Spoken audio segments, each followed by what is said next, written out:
मुसाफिरों के कारवां में मुसाफिर बन घुल जाते थे।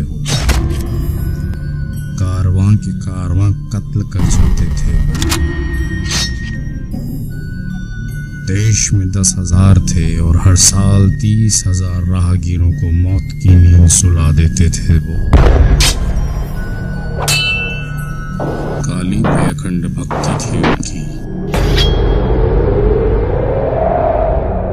और कंपनी सरकार भी खौफ में थी उनकी, क्योंकि वो थे थग्स और हिंदोस्त।